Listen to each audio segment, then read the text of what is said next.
Hello everyone, today is 23rd of January.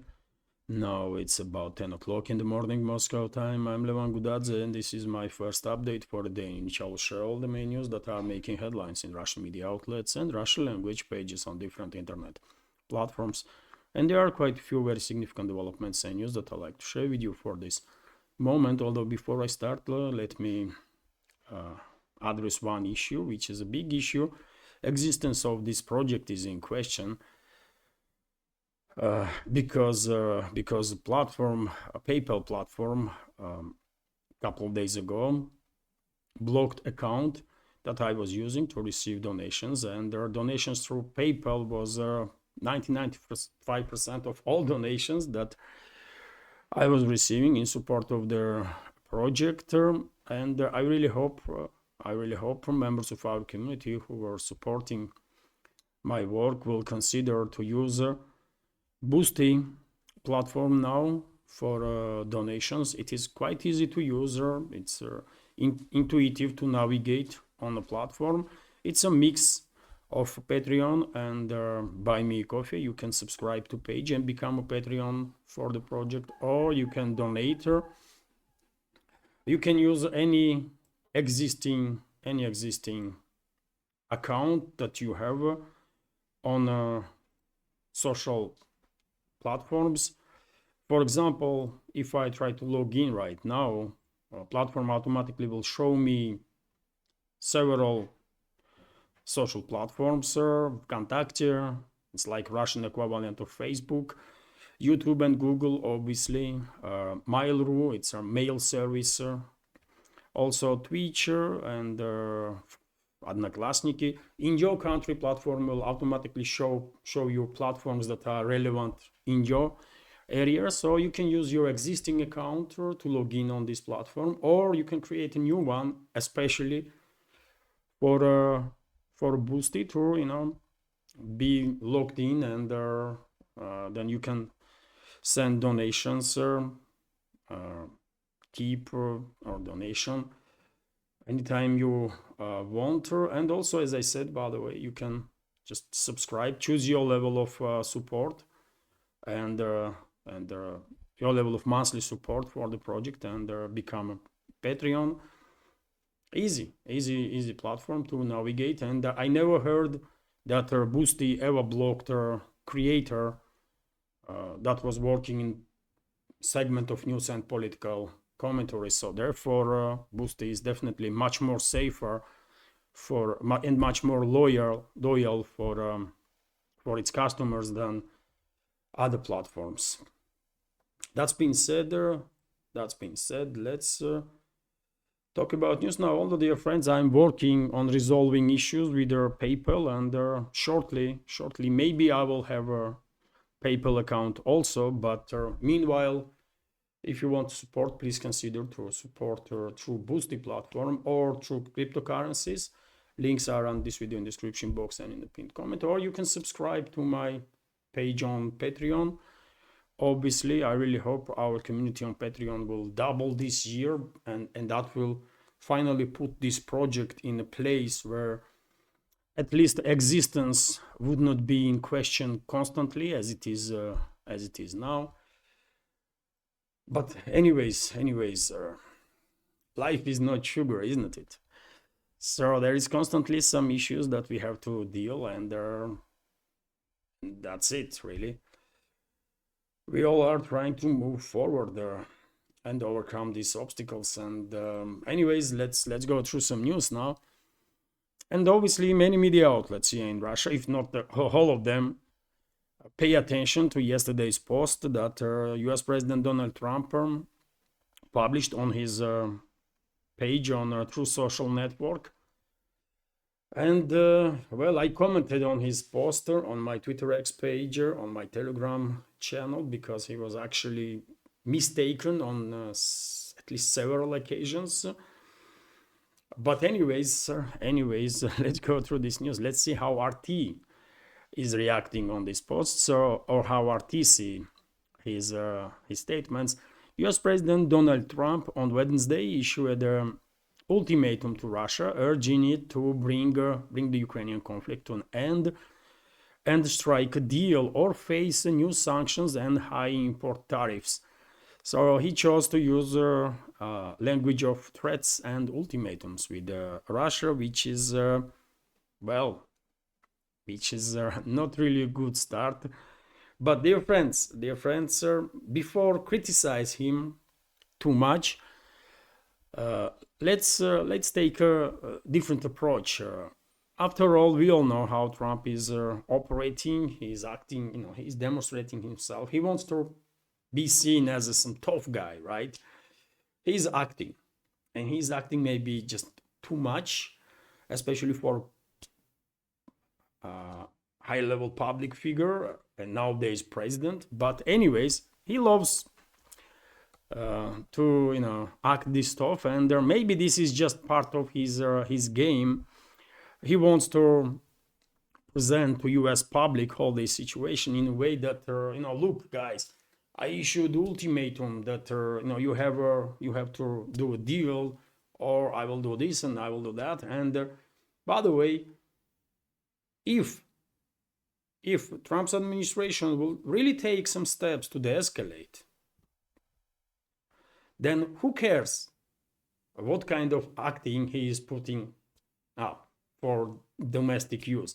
After all, we all understand, dear friends, that this conflict is going to end, isn't it? In relatively short time, and obviously this conflict will end on Russian terms, and potentially by acting this tough, U.S. president is laying down ground for himself and his administration to then say that, you know what, we bring this conflict to end, we saved lives, sir, and this is a victory on our part, right? And so all the critics of Trump, domestically first of all, or in Europe for that matter, in EU, and he has quite a lot of enemies, let's be frank on that, those people might struggle a little bit to persuade that development, ending of the conflict, as a defeat of Trump and his administration, right? That's why maybe he's using this language to talk to Russia. It's just for domestic use. It's not really, I don't think he really is threatening Russia, especially with sanctions, by the way, and tariffs. Come on, man, it's already 40,000 plus sanctions. I mean, what else are you gonna sanction? And like air or what you are talking about? But yet again, for domestic purposes, to make sure that his enemies, his opponents, will struggle to say that, you know what, he lost this conflict. This is Trump's Afghanistan or something. For that, he will try to create a picture that peace deal is actually victory. And it is victory, by the way. It will be victory for US also. Obviously, peace agreement will be achieved on Russian terms, but US definitely don't need to be Russian enemy, right? US definitely don't need to spend another hundreds of billions of dollars to further prolong this proxy war against Russia that definitely weakens US in many ways, right? In domestic terms and also on international stage, right? Longer this conflict continues, longer these hostilities continues, more and more countries worldwide are basically beginning to distance themselves from their collective West, right? Because yet again, emerging multipolar world is a force to be reckoned with, and the Western ruling class definitely not in position to isolate Russia. They already failed in that, or to dictate other countries how to behave and how to operate with Russia. And that's why China, India, Indonesia, dozens of countries in African continent, in South America, countries in Oceania are making their own decisions, right? And they are choosing to continue cooperation with Russia. one way or another, but to continue cooperation. And I remind you, dear friends, that dozens of countries are queuing in to become BRICS member state, which says a lot, right? So yes, even though Trump was really tough in his language, I think this is not really threat to Russia, but just a part of a gameplay for domestical purposes, for domestical use. But anyways, let's continue. Trump issued the warning in a post on his True Social online platform, proclaiming his love for Russian people and insisting he was not looking to hurt Russia. And by the way, you know what? As far as I understand, Trump and the people that are behind him, they really don't want these hostilities with Russia to continue any further, because they are realizing and they know perfectly well that longer this conflict will continue, stronger Russia-China ties will get. And forces that are behind Trump clearly sees China as a main geopolitical competitor. Some of them see China as enemy even, right? And Trump himself was very hostile, and is quite hostile towards China. So therefore, I can understand that certain groups in the West really wants to end this proxy war that Western ruling class started against Russia, because they don't want China to become ever more influential, right? And obviously, further strengthening of the relationships between Russia and China puts Beijing in a top dog position, right? So I really believe that maybe he don't love Russians. It's just a diplomatic language. He wants to be seen as a nice guy or cool guy. Okay, fine. I'm fine with that.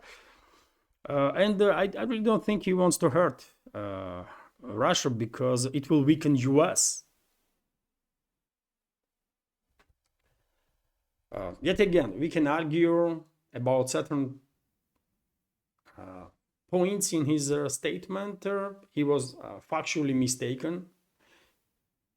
And for example, there is his quote: "We must never forget that Russia helped us win the Second World War, losing almost 60 million lives. In the process," he wrote, exaggerating their estimated Soviet Union losses more than twofold, which is true, by the way. Soviet Union lost up to 30 million people. Historicals still arguing on that. But Soviet Union definitely did not lose 60 million people. This from where Trump is getting this his information, by the way. I mean, that's a whole different topic, isn't it? Day before yesterday, he said that Russia lost million soldiers in during these hostilities with the Kiev regime, which is also, I mean, some nonsense, absolutely nonsensical statement, right? And which demonstrates how ill-informed Trump is, at least for this moment, in regards to Ukrainian crisis.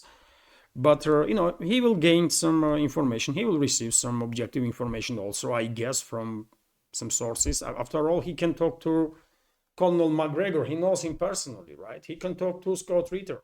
He can talk to other experts in the West that were following this crisis closely and know quite well what is going on, right? Because his current advisors definitely are out of touch with reality, or intentionally misinforming him, which is dangerous, by the way. Which is dangerous, because if his policies are based on false information, false narratives, false understanding of the objective reality, then obviously his incentives or initiatives or his proposals would not be adequate, right? And also, by the way, when it comes to Second World War, one should notice that it was actually US that somewhat helped Soviet Union, at least on European theater of operations, because hardly any true historian will argue that by 1944, by summer 1944, when second front was open by Western coalition, let's say, Soviet Union already finished Nazi Germany. It was only a matter of time before Russian troops will, or Soviet troops will be in Berlin, right? Nazi Germany was broken at that point. Soviet Union break Nazi Germany, and one should also keep in mind that if not Soviet Bagration offensive operation under leadership of Konev, I believe, it is highly likely that landing in Normandy would be total disaster, and Nazi Germany would crush this landing force of Western allies. And hardly any true historian will argue with that also. Bagration operation, Bagration offensive of the Soviet troops through Belarus definitely plays significant role to keep majority of divisions of the Nazi Germany on the Eastern Front, so that landing forces of the Western coalition would be able to establish a foothold first, and then bridgehead, and then to actually be able to conduct offensive operations deep into France, other smaller countries in Europe, and then eventually into Germany itself, right? So, I mean, level of knowledge of history, at least the Second World War on part of Trump is questionable, but yet again, he is not historian. So, okay, no big deal, right? One may forgive him if he don't know much about history. But still, it would be better if he will consult with some clever people before he says something, you know. After all, he's the president of a major superpower in this world, right? Anyways, let's continue. All of that being said, I am going to do Russia, whose economy is failing, and President Putin a very big favor. Settle now and stop this ridiculous war. It's only going to get worse, Trump asserted. Yet again, by the way, Trump is demonstrating how ill-informed he is by saying so. He thinks Russian economy is failing. Russian economy is growing actually twice faster than the US economy, right? Nothing to be said about European economies that are in recession. Major economies in Europe are in recession, by the way, right? Germany, France, UK. Germany is 100% in recession. France, according to some reports, also is in recession, or are about to enter recession, and same goes for UK, right? And meanwhile, the Russian economy is growing about 4%. What he's talking about? Unemployment rate in Russia is on all-time low, right? Unemployment rate is in all-time low, by the way, historically speaking, right?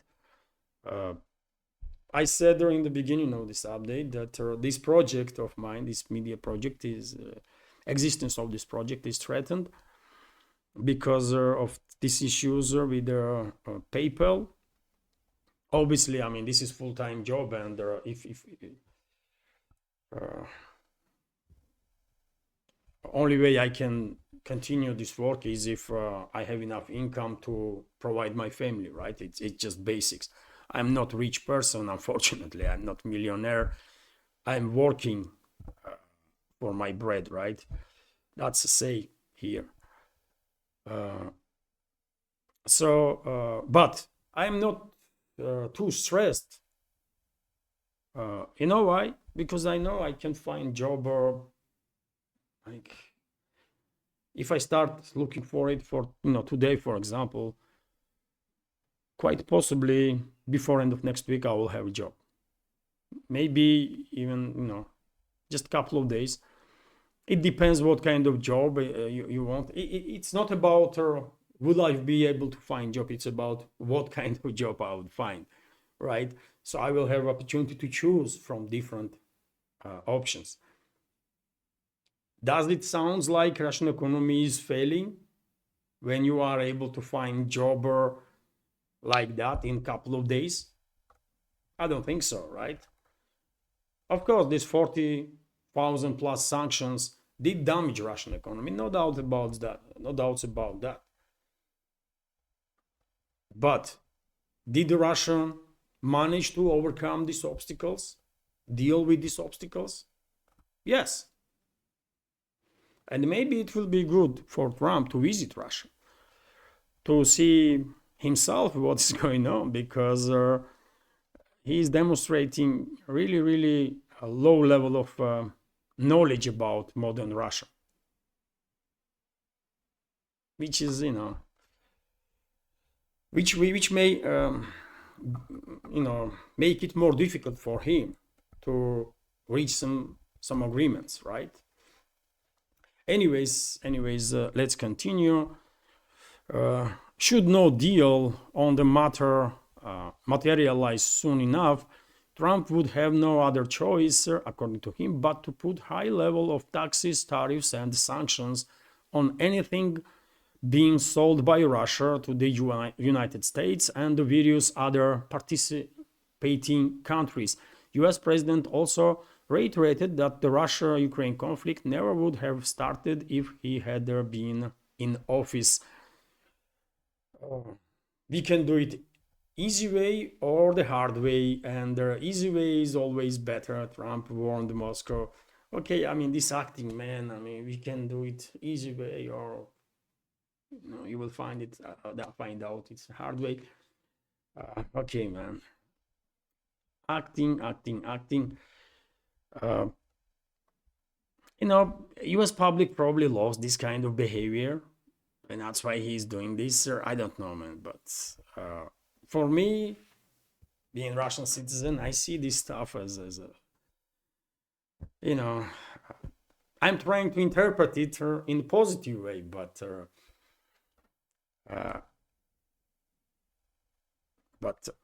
other my fellow citizens might think, something is wrong with this guy, man. He is trying to threaten us. I mean, really? Are you serious, man? Do you know with whom you are talking to? Come on, though. But yet again, dear friends, obviously, this yesterday's post of Trump did make headlines here in Russia, and I try to explain my take on this whole story from positive side, and I think I have a point, because obviously once agreement to end this proxy war that West is waging against Russia will be reached, and will be reached on Russian terms, obviously all the enemies of Trump and his administration and the forces that are behind him, all those enemies will start attacking them that they lost this war, right? They will try to dismantle by Trump's administration.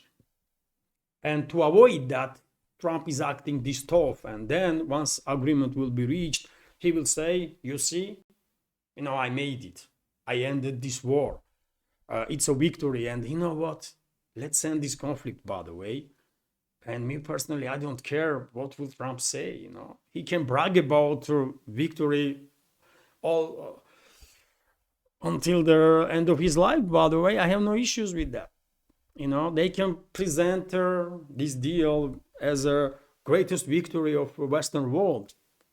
No issues with that, man. We don't care, right? Let's end this proxy war that West is waging against Russia.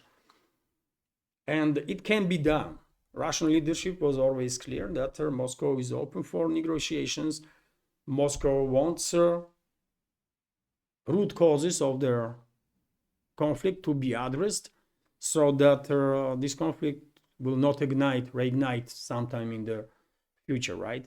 Russian position is very clear, and I really hope in 2025 we will really see ending of this horrible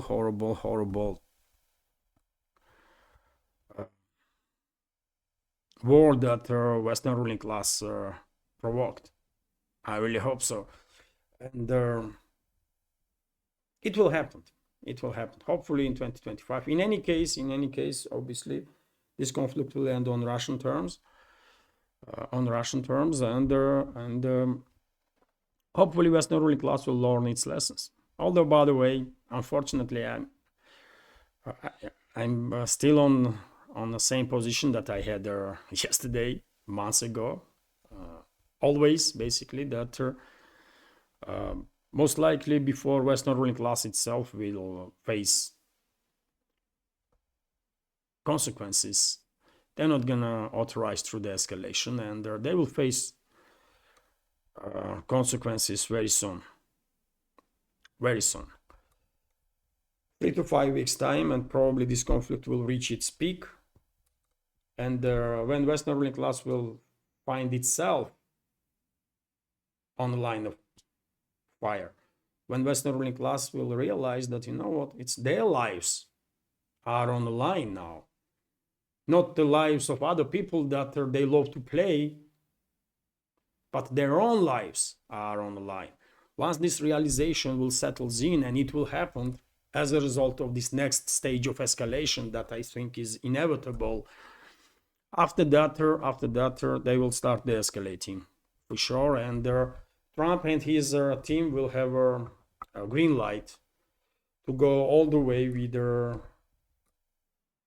resolving this confrontation. Anyways, I hope my English is good enough so that I explain my reading of the big picture, my reading of Trump's messages well enough. Anyways, let's continue. And the very same Trump, by the way, give some 100 days to Kat Kellogg, his representative to Ukraine, and special representative to Ukraine and Russia, into this crisis, basically, to come up with solutions. Although decision maker is obviously will be Trump himself, and he did not forget to highlight that he is calling the shots, but Kellogg can travel around and learn some more about geography, maybe, because or objective reality, because Kellogg already demonstrated that he is extremely poorly informed, by the way, about this crisis, about a real situation on the ground, and he will definitely need to travel, and travel a lot, into Ukraine, into so-called Ukraine, into Russia, so that his knowledge will become a little better. Meanwhile, RIA Novosti is reporting that British high-ranking officers, by the way, actually are against cessation of hostilities in Ukraine. They are against the escalation, according to Times, British media outlet, and this is because they think Kiev regime is not in a strong position now, and therefore any negotiations would not be favorable for Kiev regime or their Western masters. And you know what? In some sense, they are correct. Kiev regime is definitely in no strong position than it was yesterday, and Kiev regime will never be in any more stronger position. More time goes by, West and West situation for Kiev regime will become, and therefore for the Western masters of the Kiev regime too, right? So today is our best day for Kiev regime to agree on the escalation, because tomorrow situation for them will be worse, and day after tomorrow worse, and this will continue all the way before eventually peace agreement will be reached, right? Time is not on the side of Kiev regime or the Western so-called elites, but seems like they are not really realizing this, at least for now, some of them. Well, when it comes to UK, by the way, we all know that UK's so-called elites, by the way, royal family, military elites, political elites, they hate Russia historically. Always. They always hated Russia, and nothing will change in this regard ever, I guess. It's their weakness. They need to hate someone, and they are focused on Russia, on hatred towards Russia. Okay, we don't give a damn about royal family of UK. Those are psychopaths and they're mass murderers, obviously, and we don't give a damn about British militaries or political elites, man. You are nobodies for us. Complete zeros, right? Not even zeros, by the way. You just a piece of, that's it. But anyways, it is interesting to know how out of touch with reality British so-called military elites are. Psychos, by the way. They still think that they can achieve a strategical victory over Russia, by the way. I mean, you tell me where these so-called officers in UK studied, by the way. How degenerates are they? Uneducated or ill-informed, that they still think that sometime in the future Kiev regime, their proxies in Kiev basically can be in a more stronger position to start negotiation with Russia. How out of touch with reality those psychos really are, man. Anyways, when Western ruling elites are out of touch with reality, why should we be surprised that their proxies in Kiev are in the same way, also out of touch with reality? And for example, Zelensky is demanding some 200,000 Western NATO troops basically to be deployed in Ukraine as so-called peacekeepers. This was reported by Reuters. So Ukrainian so-called leader Vladimir Zelensky has reportedly urged European nations to deploy at least 200,000 troops in his country to enforce a potential ceasefire agreement with Russia. Speaking to the media on Tuesday, he said a lower number of foreign peacekeepers would amount to nothing. According to Reuters, 200,000 troops, NATO troops. I mean, total psycho, man. This cannot be discussed seriously, right? There will be no NATO troops outside of the Western Ukraine ever, right? If they will try, then Russia will have no option but to exterminate them, right? If NATO will try to send its troops outside of Western Ukraine, and when it comes to Western Ukraine, we don't give a damn about it, right? A majority of us, I'm 100% convinced, by the way, majority of us, citizens of Russia, don't give a damn about Western Ukraine and never did, actually, right? We always consider Western Ukraine as a stronghold for these Nazis and the fascists and that kind of psychos, right? Because that's what it is, really. But outside of Western Ukraine, there will be no NATO troops, and if Brussels or Washington or London or any other capital will try to send its troops outside of Western Ukraine, then well, those troops gonna die, man. That's what is going to happen. No matter how many of them will be sent. 10,000, 20,000, 100,000, 200,000, million, we will exterminate them all. All of them. Right? As simple as that. We will fucking exterminate them all. And after all, one should keep in mind that right now, I don't think NATO is capable of deploying 200,000 troops anywhere. Come on, man. What 200,000 troops? Are you kidding me? But they're psychos, man. Psychos. That's the level of political discussion in the West and among Western elites and their proxies, which is should be embarrassing for the Western world, but Meanwhile, other Western propaganda outlets, Financial Times are reporting that some other Ukrainian bureaucrats are thinking that West might be able to deploy 40 to 50,000 militaries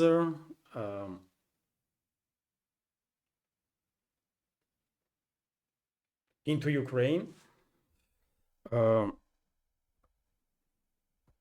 to protect line of demarcation line or demilitarization line when there will be peace treaty or truce in place, not peace treaty, but ceasefire in place. And yet again, this is also delusional. I mean, as I said, no NATO troops outside of Western Ukraine.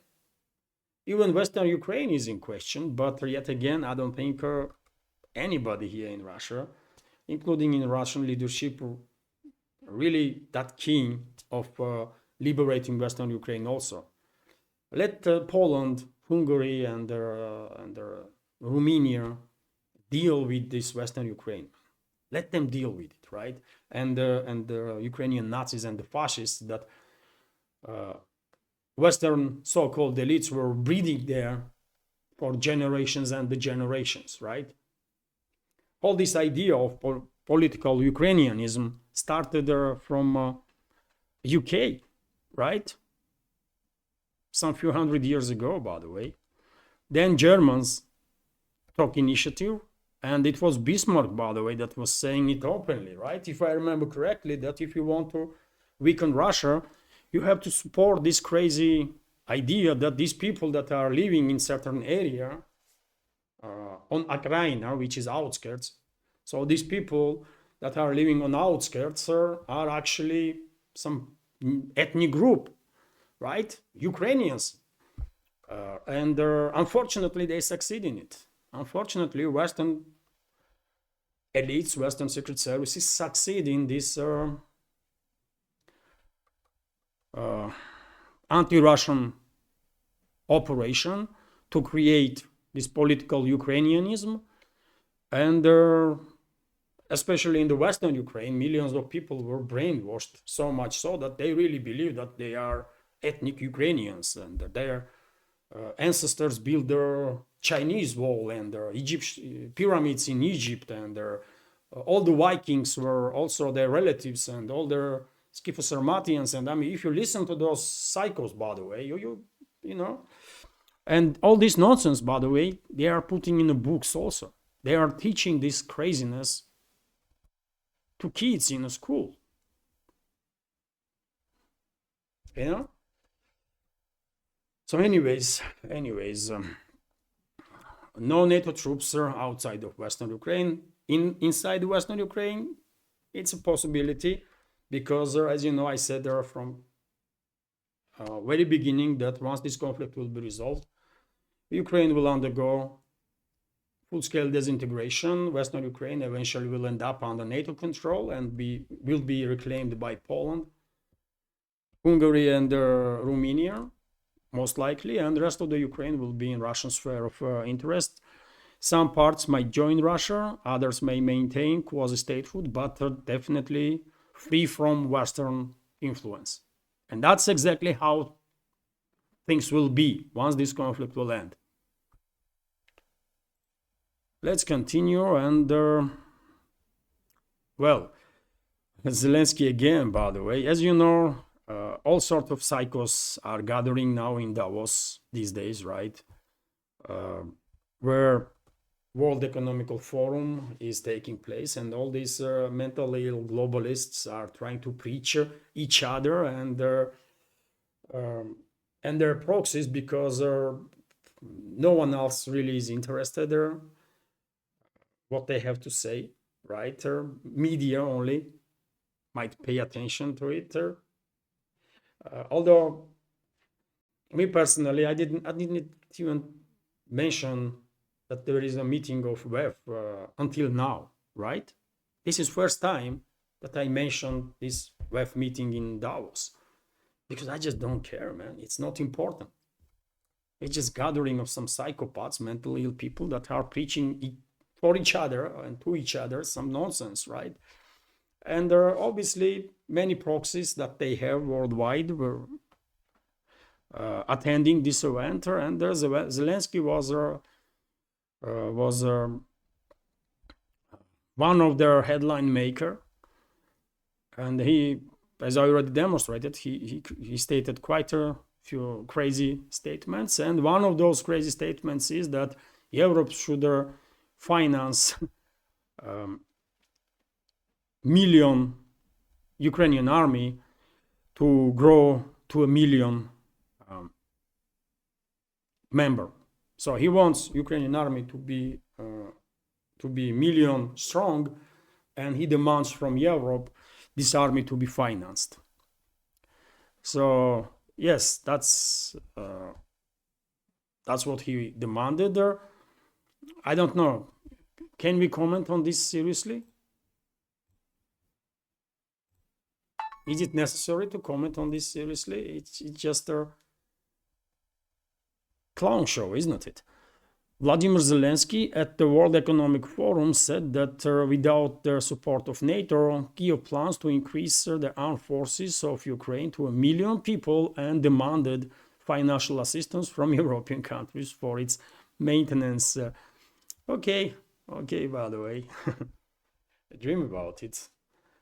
I mean, the people in Europe, by the way, ordinary people are, more and more of them are so sick and tired of this, their own freaking elites, right? First of all, and then with this Ukraine, that I don't think this crazy idea is gonna fly. And for example, by the way, one should keep in mind that Europe, according to Kaja Kallas, so-called foreign minister or top diplomat of this quasi organization or quasi state, because they are acting like state, isn't it? EU bureaucrats love to act as if they are representatives of the state, some sort of confederacy, while EU is not a state, not a confederacy, no nothing. It's just organization, right? But anyways, according to top diplomat of EU, Kaja Kallas, extreme Russophobe and the Nazi element, EU already spent 134 billion euros to prolong this conflict with Russia, to prolong this proxy war against Russia, which is, well, I mean, 134 billion euros, by the way. I mean, how much good could be done with this amount for European citizens, for citizens of EU member states? You tell me. But in reality, what happened is that 134 billion euros were stolen from European taxpayers and was given to a corrupt regime, partially to corrupt regime in Kiev, to Zelensky and his criminal associates, to enrich themselves even further. And obviously, main part of these sums end up in bank accounts of military-industrial complex and corrupt EU officials, isn't it? And nothing in it for citizens of EU member states. And do you think people in Europe will tolerate this nonsense to continue for another years and years to come? I don't think so. I don't think so, man. So therefore, Zelensky may dream about her million-strong army and how EU is financing all his wishes, but it's not going to happen. It's just not going to happen. And meanwhile, according to TASS news agency, Russian Defense Ministry confirmed the progress of the Russian armed forces in the Kharkov region, where a settlement of Zapadnaya was completely liberated. Let me show you on the map this settlement. So this is Kupiansk direction, by the way, Kupiansk sector, northern part of Kupiansk, northern flank of Kupiansk, and this is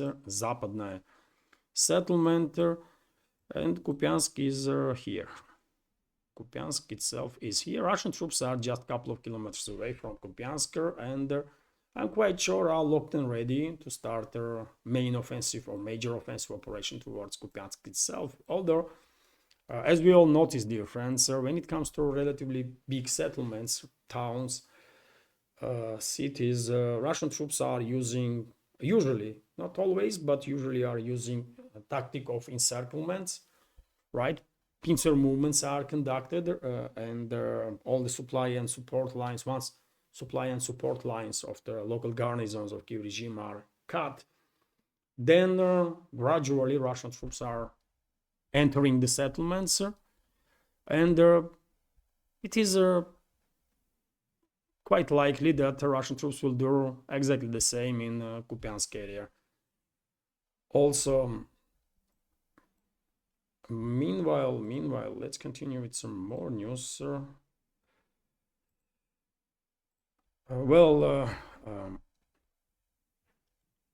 Important news from Belgorod region, where local authorities made the decision to evacuate residents of Terezovka settlement due to constant shelling and difficult operational situation in that area. It's a borderline village in the Belgorod region, so therefore it is quite understandable that Russia local authorities made decision to evacuate civilians to make sure that there are no casualties due to constant attacks on civilians by Kiev regime forces. Also, we have update on a situation in the Kursk salient area. Russian Defense Ministry reported that, and this is a report from yesterday, by the way, about previous 24 hours, when Kiev regime, according to Defense Ministry, lost about 400 military personnel, and also for tanks, 11 armored vehicles, 12 motor vehicles, 6 artillery pieces, for motors, and Russian troops also destroyed 6 points of deployment of drone operators that Kiev regime was using in the Kursk salient area. Overall casualty number of the Kiev regime and NATO mercenaries that invaded borderline area of the Kursk region is 54,000 at this point. So since the beginning of the invasion into Kursk region by Kiev regime and NATO mercenaries, they lost 54,000, more than 54,000 personnel, which is quite a lot, isn't it? Entire army basically. RT is also reporting that the EU member plans to block renewal of sanctions against Russia. Initially, this information was published on a Bloomberg Western media outlet or propaganda outlet. So Hungary's Prime Minister Viktor Orban is blocking the extension of the sanctions the European Union imposed on Russia over the Ukraine conflict. Bloomberg reported on Wednesday the penalties set to expire on January 31st require an unanimous approval from the bloc's 27 member states every 6 months. So if Hungary will maintain this position, then EU bureaucrats, Western ruling class, may not be able to prolong sanctions on Russia, by the way, because these sanctions are prolonged every 6 months, and Hungary is not going to be alone, by the way. I'm quite sure Slovakian leadership will have a similar stand. They are fed up with this proxy war that Western ruling class is waging against Russia, because it's harming European states too, right? Big time. European economies.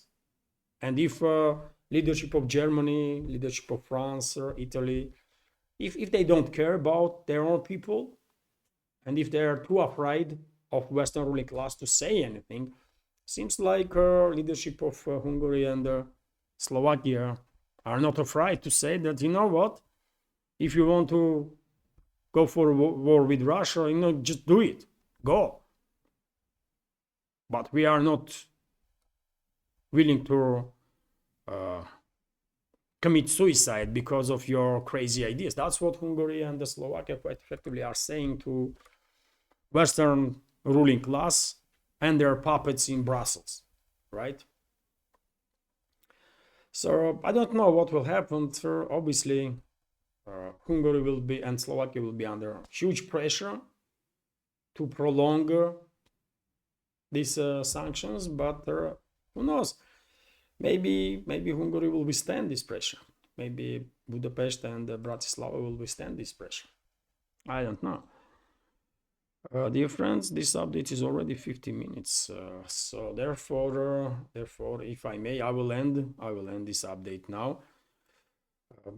Quite a lot of news left, and I will report about this additional news in a second update today on my Patreon and Boosty pages. Because yet again, I do understand perfectly well that not everybody has time to watch 1 hour, 1.5 hour longer updates. So I will end it now, and the rest of the news that I have chosen to share in this update, but I ran out of time. Rest of the news will be in the second update with additional news that Russian media will report during the day. I will publish that second update on Patreon and Boosty later on today, at evening time. And so, yes, hopefully you will find this update informative, interesting, useful, and if so, please click that like button, leave some commentary just about anything, any topic will do to at least try to influence algorithm, immensely aggressive algorithm on, especially on YouTube, by the way. Although it will be helpful on Rumble also if you are watching this video on Rumble. And if you like my work, dear friends, if you want to support as I already said, you can do it with donations through Boosty platform at this point, or cryptocurrencies, or by subscribing to my page on very same Boosty or their Patreon platforms. Links under this video in the description box and in the pinned comment. Thank you very much to you all for your attention, for your support. Have a wonderful day, and take care.